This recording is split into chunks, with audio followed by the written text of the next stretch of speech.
Thomas Jefferson arrives in the American story as the author of a sentence so large that it keeps upstaging the life that wrote it. A young lawyer with a delicate voice and a ferocious pen composed a claim about equality that outgrew his century and then outgrew him. He spent the remainder of his days as its chief editor, annotator, evader, devotee, and sometimes defendant. He could make a paragraph sing with a clarity that feels like morning. He could order his household around practices that darkened the very light he admired. He believed ideas have architecture and built a house to prove it. He believed governments can be taught modesty and then used power with a deftness that made modesty look like theater. He was the Republic's most persuasive optimist and one of its most subtle realists, a gardener who planted liberty in sentences and then tried to weed the world with laws. The contradictions are not decorative, they are the machinery. To understand him honestly is to accept that brilliance and blindness were not alternating moods, but simultaneous currents flowing through the same mind. He began in Albemarle, with land under his shoes and books within reach. Virginia could turn a bright boy into a gentleman cheaply. Tutors with Greek and Latin, a father's shadow teaching how boundary lines become tempers. A countryside where hospitality is a constitution long before any assembly writes one. Jefferson grew into a long-limbed reader who preferred the company of authors to the company of arguments conducted standing up. He studied law under George Wythe, who trained him to treat reason as a polite instrument with an edge sharp enough to cut through custom. In that apprenticeship, he learned the habit that distinguishes his public work from mere rhetoric, the ability to translate principle into statute, to turn a philosophy into sections and clauses that ordinary lives could feel in the price of salt and the shape of a parish. His early legislative career displayed a kind of courage that is easy to miss because it arrives on paper rather than on horseback. The bill to end primogeniture and entail, the statute for religious freedom drafted with a simplicity that made coercion look absurd. The stubborn campaign to make education a civic right rather than a private ornament. He thought governments deform the soul when they tell it how to worship, and he wrote that conviction with a cleanliness that still embarrasses timid ages. He could be severe about monarchy without becoming theatrical about it. When he traveled to Philadelphia as a delegate during the imperial quarrel, he carried a pen rather than a sword and turned out to be the right kind of soldier for the war of words that preceded the war of bullets. He drafted a declaration with the calm of a man who thinks truth should not need italics. The complaint against kingship was scathing, but the opening movement, the famous chorus about equality, rights, and the consent that makes power decent, was not scathing at all. It was a promise. Best minds around him saw at once that the promise would become the measure by which his generation would later be judged. He saw it too, and still could not, or would not, live within all its consequences. The draft that condemned the slave trade as a piratical enterprise was trimmed by colleagues who feared it would fracture the room. The mind that wrote it returned to a house where enslavement was not a rumor but a routine. He kept the contradiction near and kept writing anyway. His genius was to describe the horizon. His tragedy was to continue walking with his back half turned to the field behind him. Diplomacy taught him a new grammar of necessity. In Paris, he studied taste as if it were a branch of politics, and politics as if it were a branch of engineering. He learned how easily revolutions talk themselves into purity, and how quickly courts teach nations to treat vanity as policy. He admired the French experiment's thesis and shuddered at its laboratory methods. He watched bread riots graduate into guillotines and learned, perhaps forever, to distrust the intoxication that calls itself virtue when it begins to need a scaffold. He carried those lessons home in the lining of his coat, and with them, a new conviction about the kind of republic America should be, agrarian in spirit, even as cities grew, decentralized enough to keep ambition provincial, allergic to standing armies, and suspicious of any debt that could make citizens petitioners. He did not want a weak nation. He wanted a strong people, and he believed the two were not the same object. The great duet of his political life, his concert and quarrel with Alexander Hamilton, was a contest about the instruments a free nation should play. Hamilton wanted the energy of credit and the discipline of a national purse. Jefferson wanted the independence of farms and the dignity of limited offices. Hamilton measured men in ledgers. Jefferson measured them beside fields and in schools. Between them, Washington built a practice of government that relied on both tempers, one eye on solvency and one on sleep. Jefferson did not much like the smell of solvency when it came bottled in the Bank of the United States, and he distrusted the legal reasoning that found constitutional permission in implied powers. He wrote his opinions narrowly, as if the text were a leash, not a suggestion, and raised the bar high for any federal action that could be done by a county or a commonwealth. He turned that jurisprudence into a party, not as a machine for spoils, but as a society for teaching the republic to think of itself as a federation of jealous liberties. Newspapers became the battleground and, too often, the sewer. He used them with a clinical ruthlessness that sits oddly with the softness of his manners. He paid editors not because he worshipped slander, but because he thought the people's right to hear an opposition voice justified the ugliness of the printing shop. He would come to rue the toxins he helped normalize. He never lost his belief that opposition is an organ of Republican health. The vice presidency, as constructed in the early frame, was purgatory for a man like Jefferson, a constitutional waiting room with one decent piece of furniture, the presidency of the Senate, and very little music. He filled the time with letters that refined his creed and with dinners that refined his coalition. The election of 1800, with its tie and its silence and its hard calculus of who would blink before the calendar forced a crisis, burned away the remaining innocence in the system. Jefferson behaved with an insistence on forms that looked like passivity and turned out to be prudence. He would not bargain for the chair he believed the nation had given him. He would not expect miracles either. The House decided. The law held. He walked to take the oath and refused a carriage because he understood that pomp is an argument. He wanted the argument to say, "We have thrown out the other party by rules, and the rules are what survive." His presidency was a lesson in how an idealist administers. He cut the ornaments of office and reduced its cost, not to make a point about hair shirts, but to remind every clerk that the government's money is the people's money. He slashed internal taxes in a gesture that made citizens feel the air lighten. He retained the tariffs because he preferred invisible burdens on foreign trade to the daily irritations that make neighbors hate their collectors. He trimmed the army and favored gunboats over frigates because he feared that a permanent military appetite eventually eats the liberties it is fed to protect. He kept the Navy from rotting because he knew even Pacific republics live in a world with teeth.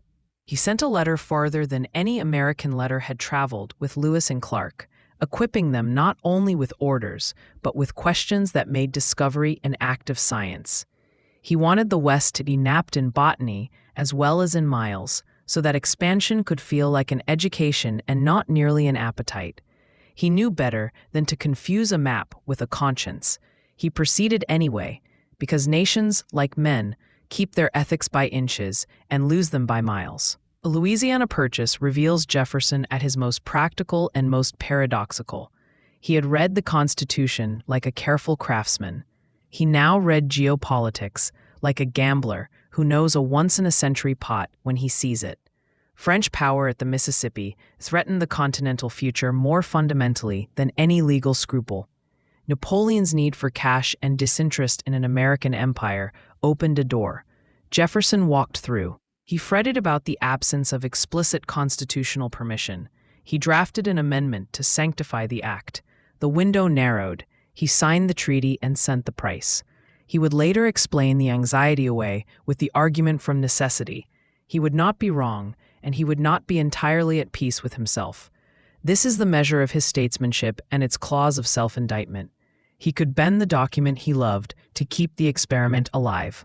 And he could write a letter the next week that sounded as strict as ever about federal power in matters less grand than continents. His opponents called it hypocrisy. He called it proportion. History, having enjoyed the real estate, has learned to live with the footnote. He sent the Navy to the Mediterranean when pirates received treaties like invitations to steal. The Barbary Wars were not a romance of empire. They were a tutorial in the minimal use of force to protect commerce and dignity without turning a republic into a crusader. He was not addicted to compulsion. He trusted that a well-timed show of capability does more to civilize negotiations than 1,000 paragraphs about honor. He could be cold with monarchs and warm with scientists, curt with admirals and patient with schoolmasters. He preferred problems that yielded to reason. He did not pretend the world provided many. The most painful lesson of his presidency was the embargo. Britain and France, determined to discover how much pressure a neutral nation could bear, squeezed American shipping between blockades and decrees with names that sounded like law and behaved like theft. Jefferson wished to avoid war because he believed war would tempt the nation to centralize beyond its long-term health, and because he believed the young economy could not afford a naval race it would lose even if it won the argument. He chose a nonviolent instrument large enough to be felt, a national embargo that would starve belligerents of American goods and, he hoped, teach them that a neutral's rights are valuable. The plan was coherent and, for a time, admirable in its refusal to feed blood. It punished American shippers first, American coastal towns second, American farmers eventually, and European ministries hardly at all. Smuggling flourished where principle failed. He tried enforcement because he believed a republic's laws should mean what they said. He watched the law teach him that too much virtue applied to commerce turns into self-harm. He relented too late to save himself from the accusation that he had confused asceticism with strategy. The experience confirmed his suspicion that the republic should not be entangled in distant quarrels. It also confirmed his critics' suspicion that he preferred moral instruments even when the world required mechanical ones. He had a constitutional quarrel with the judiciary that history has turned into a parable. The midnight appointments of his predecessor put Federalist black robes on benches, as if the losing party had decided to retreat into law.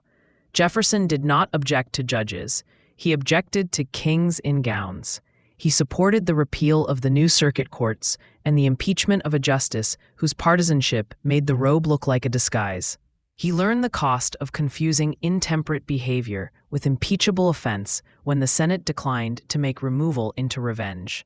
Meanwhile, the Supreme Court decided a small case with enormous echoes, Marbury v. Madison, which fortified judicial review by refusing immediate relief. Jefferson despised the maneuver and recognized its genius.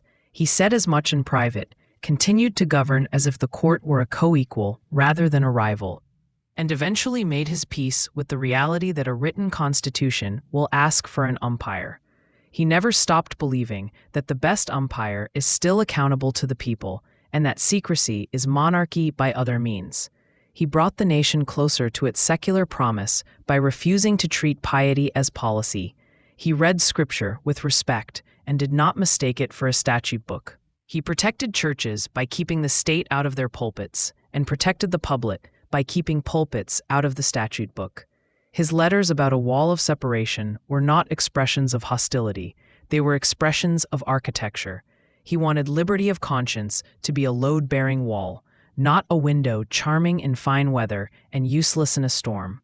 He modeled a kind of private devotion that did not require public theater, and he refused to be embarrassed by his interest in the reasonableness of faith. He edited a Bible for moral clarity because he thought miracles are best left to poets and providence. He was a founder of the American habit of demanding government by argument rather than by revelation. In retirement, he did not retire from building. Monticello remained his thesis statement in timber: proportion as grace, light as a form of civility.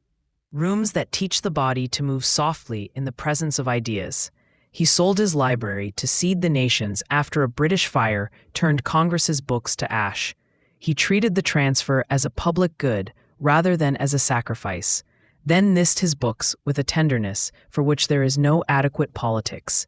He founded a university because he believed a republic must teach taste as well as arithmetic, science as well as civics, languages as devices for thinking and not only for trade. The University of Virginia was his late-life wager that an educated citizenry could keep the country from sliding into factional superstition. The plan of the lawn, the temple to reason at its head. the insistence that professors be free to pursue inquiry without catechism, amounted to a last declaration many pages long. If you want liberty, build schools. The shadow that falls over all of this is not incidental. It is cast by the people he owned. Jefferson spoke about slavery in sentences that were sometimes bracing and often vague. He legislated against its spread when it was easy and for its toleration when it paid his bills. He imagined schemes of colonization that betrayed fears he could not name. He parceled kinship into categories the century required to preserve white comfort. He fathered children with Sally Hemings within a world of power that could not make their union equal. He freed few and late. He educated some and left many to the market's cruelty. He wrote letters that see slavery as a moral cancer, and then resumed the habits that kept it alive in his house. He is not rescued by the claim that others were worse. He is indicted by the sentence he wrote about equality and by the evidence he left of his own complicity. The better reading does not absolve, it completes. He was a revolutionary who could destroy divine right in politics and not destroy inherited power in his life. He was not a coward. He was not a saint. He was a man who carried the contradiction forward because he preferred to win the future in parts rather than to lose the present in pieces. That preference made a nation and left a wound.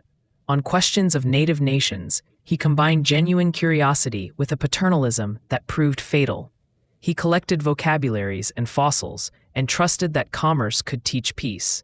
He wrote letters that imagined gradual assimilation as a kindness and then authorized policies that pried land loose under the pressure of debt and treaty. He drew lines on maps that looked elegant in the cabinet and hard in the forest. He hoped agriculture and instruction would soften the collisions he knew were coming, and then allowed events to turn softness into strategy. He did not invent the hunger that swallowed the continent. He did put the federal government's pen to work disciplining it into legality. The result is a ledger of promises and removals, courtesies and betrayals, a record that cannot be rescued by the alibi of good intentions because good intentions wrote the receipts. He wrote constantly and lived within his prose the way other men live within hills. His letters are a public diary and a private school.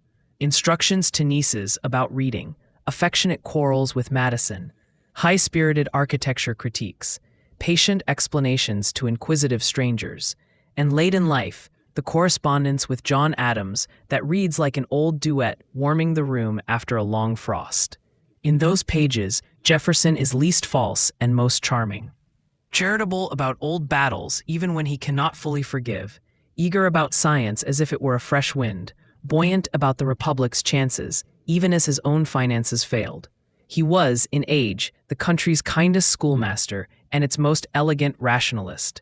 He had more faith in posterity than in contemporaries, and, in a way, built his monument out of their imagined approval.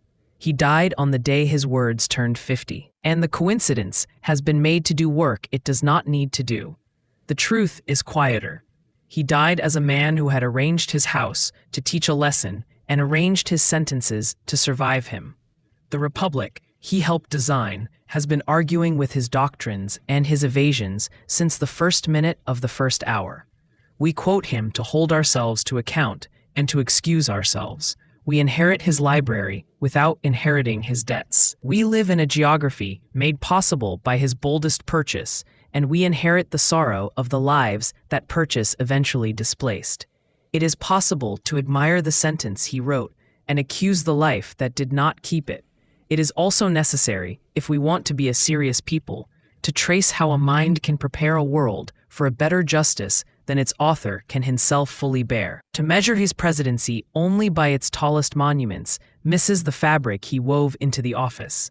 He proved that a chief magistrate can lead by invitation as well as by command, that the civil tone of an administration is not a luxury good, but a public utility, that science is not a parlor game, but an instrument of sovereignty, that economies can be built by subtraction as well as by expenditure, and that the executive can speak with a whisper that carries farther than a shout when the whisper is carried by law. He failed spectacularly with the embargo and refused to pretend otherwise in the end. He succeeded spectacularly in extending the nation's future and refused to take a Caesar's bow. He taught by example that a republic survives not only on victories, but on the discipline to admit that a well-meant policy has become an injury, and to stop doing it before pride turns injury into principle. It is tempting to conclude with the statue and to let the bronze do the talking. Better to conclude with the room he designed at Monticello, where the light comes from above and the books climb the walls. There, a man moves among instruments, a polygraph that duplicates his letters as he writes them, a clock with weights descending through the floor, a map cabinet that opens like a promise. He is happy in this arrangement because it is the world as he wishes it could be, curious, orderly, elevated, bathed in reason's daylight. He will go downstairs later, where work he depends on is done by people who are not invited into the room as equals. He will step outside and admire the garden, because a garden, for him, is a constitution written in plants. He will write before bed, because sentences are how he breathes. He will carry, into sleep, the belief that the country can be instructed out of its worst habits and into its best. He will wake the next morning under the same paradox, a conscience that sees farther than his courage, and a courage that, even when it falls short, keeps pushing the horizon forward. If we are fair to him, we will neither enlist him as a mascot for our preferences, nor banish him as a villain whose brilliance we are too pure to handle. We will read him as the nation's first great experiment in living with a promise larger than the life that made it. We will keep the sentence and do the work he would not, or could not, finish. We will build schools and libraries and laws that dignify the equality he wrote and confront the inequalities he left. We will remember that he believed the republic could be argued into decency. He was wrong about many things and right about that. The argument is the work. The work is the monument he deserves, and the one he feared we might neglect. The rest, the portraits, the domes, the day on the calendar when the fireworks answer his opening paragraph, is theater. He loved the theater. He loved the script more.